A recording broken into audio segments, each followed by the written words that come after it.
My name is Tom McNally. I'm the Dean of Libraries. Our rare book collections had been located in the Thomas Cooper Library. It wasn't a space that really was conducive for the kind of programs that we put on.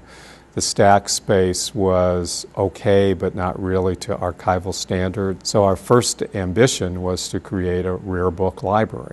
Every project begins with a dream. Once you have a dream and you have permission from the university, then you need to raise money for that project. We had a number of benefactors who came forward to support the project, but by far the largest contribution came in the form of federal earmarks, which Fritz Hollings and his staff members made possible.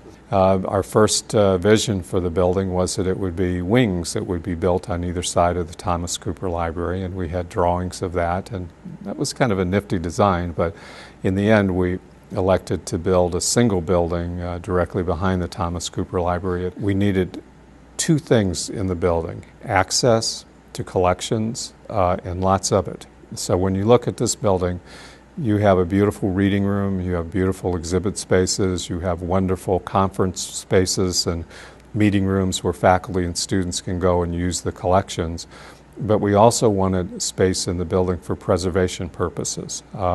So when you go down into the stacks, you will see the space that warms the heart of every librarian. It's cold, it's dark, it's dry, and it's a place where the collections will live for hundreds of years to come.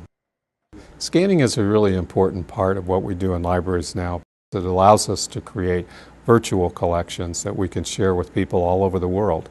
We now have digitized 55,000 items, and they're viewed on average of about 1.2 million times a year from people in 85 countries around the globe. The scanner that we have downstairs is called a Zeuschel scanner. That's the company that makes it. We have the only one in the United States of that particular model. What it does for you is, let's say we have an illuminated manuscript and we scan it, and we scan it to such a high level that you're a scholar in another country.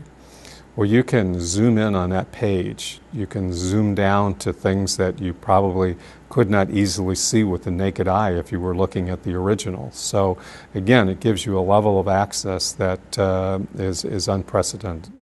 Library is open from 8 to 5 Monday through Friday, and it is available to anyone.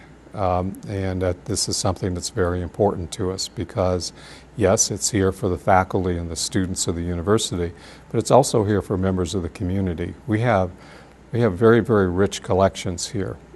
We basically have two collection areas. We have the rare book collections, which are over 100,000 volumes of rare and unique items in that collection, but then the other collection is our South Carolina political collections, and we have the papers of over 90 South Carolina politicians, elected officials, and so on. There are 4 million manuscripts in that collection. So from a community standpoint, you can come here and you can research almost any topic related to the state of South Carolina through the papers of these individuals. So we very much encourage the community to come, share in these collections, and use these research materials.